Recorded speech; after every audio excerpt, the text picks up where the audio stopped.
मुजफ्फरपुर जिला के औराई विधानसभा अंतर्गत कटरा पंचायत के धरगाह गांव में बीते दिन 4 लोगों की शराब पीने से मौत के बाद जाप सुप्रीमो पप्पू यादव पीड़ितों का हाल जानने कटरा पहुंचे और सरकार पर जमकर निशाना साधा। आइए जरा सुनते हैं उन्होंने क्या कुछ कहा। सबसे पहले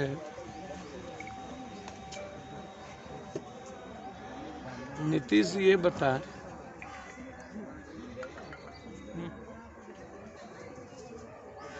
कि दारू जो 8,000 से 13,000 करोड़ की पैरेलल इकोनॉमी चल रही है, 4,500 ट्रक डेली बिहार में इन करता है, यूपी से, झारखंड से, बंगाल से, नेपाल के माध्यम से और हरियाणा से। दारू कम से कम 5 साल हो गया बंद हुए और 5 साल के बाद भी जब आप कानून बनाए थे तो आपने कहा था एसपी, कलेक्टर, ये सभी लोग दोषी होंगे, सस्पेंड होंगे, जिम्मेदारी होगी। आपने किसी आज तक कलेक्टर, एसपी या किसी मंत्री को, जो जब आपको एज ए लॉ ही सस्पेंड करना है दरोगा को, तो 2.5 साल से यहाँ का दरोगा पोस्टिंग किसके आदेश पे था? एसपी के आदेश पर। एसपी किसका आदेश मान रहा था? मंत्री का, एमएलए का, एमपी का। चलिए, एमएलए एमपी इंटाइटल नहीं है इस लॉ के लिए क्योंकि जिम्मेदार नहीं है, लेकिन क्या दारू में, जमीन में, बालू में और ठेका में, नीतीश जी हमको बताइए कि एमएलए एमपी मंत्री के रिश्तेदार को ये राइट है जब किसी पदाधिकारी का कोई भी आदमी ठेका पट्टा नहीं कर सकता है, उसको कॉलम भरना पड़ता है कि मेरा कोई पदाधिकारी इसमें नहीं है, कोई एसक्यूटी में नहीं है, तो फिर एमपी का परिवार, एमपी के रिश्तेदार किस आधार पर जो आदमी इस व्यवस्था में इन्वॉल्व है? क्या सिर्फ दरोगा सस्पेंड, डिस्चार्ज और जेल जाने से हो जाएगा कि आपके मंत्री भी इस्तीफा देंगे या मंत्री पर भी केस होना चाहिए? चलिए, मैं मानता हूं कि मुख्यमंत्री जी इसके कस्टोडियन हैं, लेकिन एक विभाग की जिम्मेदारी नहीं है। लेकिन ऐसा नहीं है कि मुख्यमंत्री जी इससे अपनी पीठ झाड़ लेंगे, लेकिन मंत्री जो विभागीय है, क्या उस पर जो लगातार मौत हो रही है गोपालगंज में, इसके पहले भी हर दिन 1.5 करोड़ 2 करोड़ का यदि माल आपके यहाँ पकड़ाता है, वो गोदाम किसी न किसी एमपी एमएलए के रिश्तेदारों के नाम से वो गोदाम का भाड़ा होता है, तो फिर उस गोदाम के मालिक पर एफआईआर क्यों नहीं हुआ आज तक? क्या कारण है? उस पर केस क्यों नहीं होता है? 2 करोड़ आप एक साधारण सा कर्मचारी को जेल भेज करके गोदाम के मालिक को बचा लेते हैं, चाहे वो बउआ डॉन हो, चाहे मुकेश हो, चाहे प्रमोद दास हो। ये कौन है बउआ डॉन? प्रमोद दास, मुकेश सिंह। ये जो मुजफ्फरपुर है, बिहार का सबसे ज्यादा दारू उत्तर बिहार में मुजफ्फरपुर, उधर पूर्णिया, दरभंगा और मुजफ्फरपुर, यहाँ दारू का डंप होता है। डेली मिनिमम 1000 ट्रक से ऊपर मुजफ्फरपुर आता है। अब बउआ डॉन के घर में 32 एसी लगा हुआ हो, यदि हमसे पूछे तो मैं शूट एंड साइड बउआ डॉन जैसे आदमी को, जो आदमी पूरे सोसाइटी के लिए जहर हो, उसको जेल में भी जिंदा रहने का राइट नहीं है। आप कहिएगा लॉ, तो law maker and law breaker, क्या ये लॉ इजाजत देता है किसी 5 आदमी के परिवार को दारू बना करके जहर? गोपालगंज में भी मरा, यहां मर गए, तो ये 302 का मुकदमा लगेगा ना, उसमें एसपी भी इन्वॉल्व होंगे ना, डीएसपी भी इन्वॉल्व होंगे ना, मंत्री भी इन्वॉल्व होंगे ना। सिर्फ छोटी मछली को आप सस्पेंड करके आप क्या दिखाना चाहते हैं? ये पैसा दरोगा तक ही रहता है। बिहार की सबसे ज्यादा रेवेन्यू, कॉमन आदमी की रेवेन्यू हम बाहर दे रहे हैं। दारू लाते बाहर से हैं, इसका पैसा बाहर जाता है, और जो रेस्ट पैसा है वो सरकार को या कॉमन आदमी को नहीं जाता है, वो पप्पू यादव जैसे चोर उचक्का, जो गांव घर का चोर उचक्का है, उसको पैसा जाता है। अब आप हमको जरा बहुत क्लियर बता दीजिए, ये जो आप बिहार में हर गांव में स्कूल के बस्ता के द्वारा, आप स्कूल के बस्ते में 300 रुपया 400 रुपया में आप चुपचाप 2 बोतल भिजवा रहे हैं। हर गांव में जितना लफुआ चोर उचक्का है, 2 बोतल 4 बोतल बेच करके साइकिल से पल्सर खरीद लिया, स्कॉर्पियो खरीद लिया, फॉर्चूनर खरीद लिया, 3 महला बिल्डिंग बना लिया। क्या सरकार उसके घर की संपत्ति छीनेंगे? जो मंत्री या जो नेता यहां आते हैं या आए या जाएंगे, जब सरकार उसकी है और पूरी सरकार दारू बेचवाने में लगी हुई हो, क्या कारण है कि एक जिले में 3-3 साल 2.5 साल 5-5 साल एक पदाधिकारी रहता है? पटना में 20 पदाधिकारी है जो 15 सालों से नीतीश कुमार जी, आप उसको कभी इस विभाग कभी उस विभाग में पटना में रखते हैं। क्या वो दुधारू गाय है? क्या वो धन पशु हैं?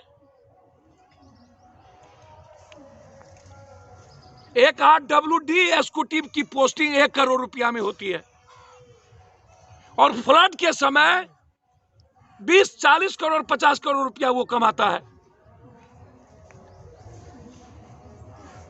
ये जो सबसे बड़ा व्यापार आज बिहार में सस्ते में और चुपचाप और मजे में पैसा कमाने का, हम चाहेंगे इस बिहार के सभी पदाधिकारी और नेताओं के रिश्तेदारों की संपत्ति जांच हो। मामा की, मौसा का, नानी का, ससुर का, भैंसिया ससुर का, चचिया ससुर का, कहां कहां पैसा लगाया है ये नेता, उसकी पूरी रिश्तेदारों की संपत्ति जांच हो, सिर्फ नेता की नहीं। और क्या कारण है कि अभी तक पदाधिकारियों ने, जब आपने मांगा कि संपत्ति का ब्यौरा दीजिए, कोई भी पदाधिकारी संपत्ति का ब्यौरा नहीं दिया।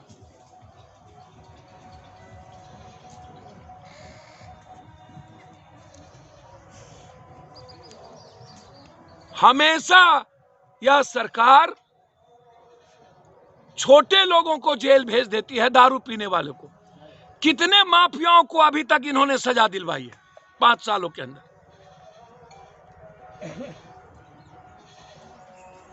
या तो 3 महीना के अंदर स्पीडी ट्रायल करके 302 का मुकदमा के तहत फांसी की सजा हो, चाहे वो दरोगा हो, चाहे मुकेश हो, चाहे बउआ डॉन हो, चाहे प्रमोद हो, चाहे कोई हो। अब वो कहता है कि सोनल उसका बेटा मर गया, तो कहां है लाश? उसके बेटे का लाश कहां है? वो बताएंगे ना ये लाश है।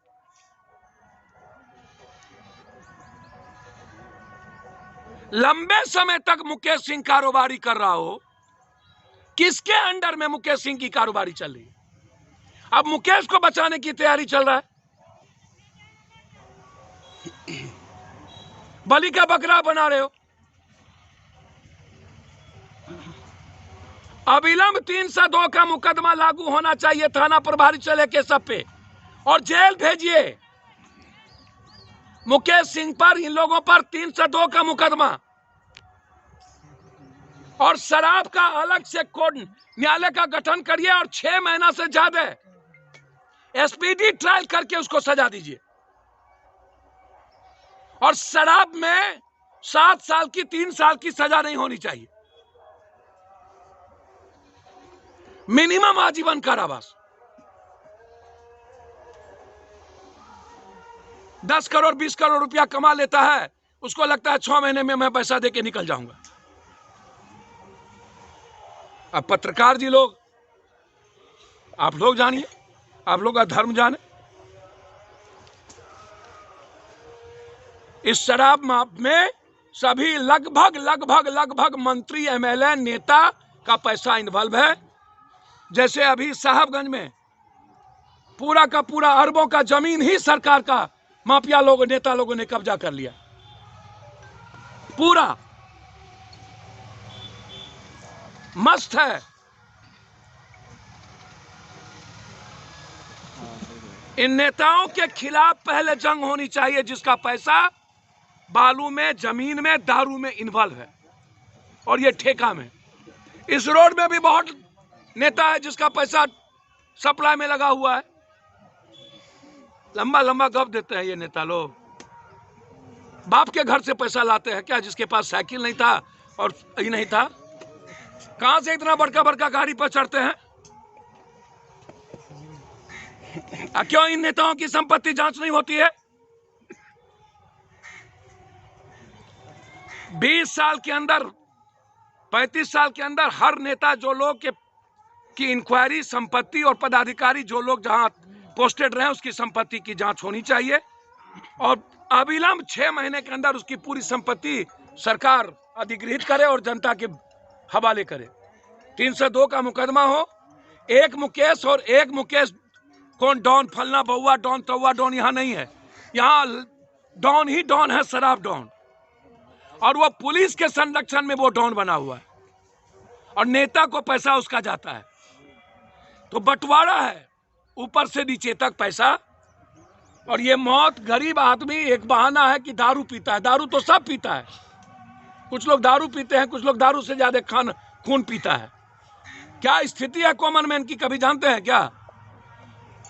या तो नीतीश कुमार जी दारू को आप जो आपने बंद किया है ये जिद पर, इसको कॉमन मत कीजिए, इसको जिला वाइज कर दीजिए, या नहीं तो प्रतिज्ञा लीजिए कि एक बूंद दारू नहीं है बिहार में आएगा, या नहीं तो रिजाइन करिए,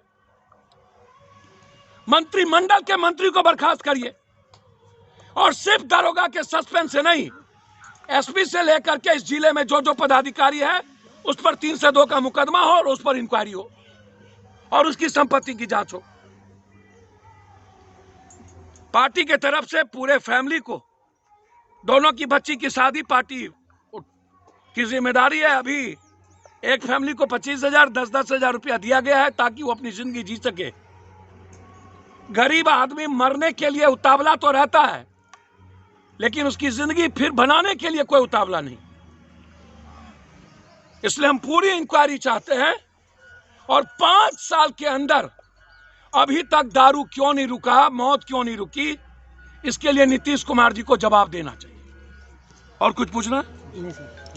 लेटेस्ट खबरों के लिए देखते रहिए MUZ न्यूज और ताज़ा अपडेट पाने के लिए चैनल सब्सक्राइब करना ना भूलें।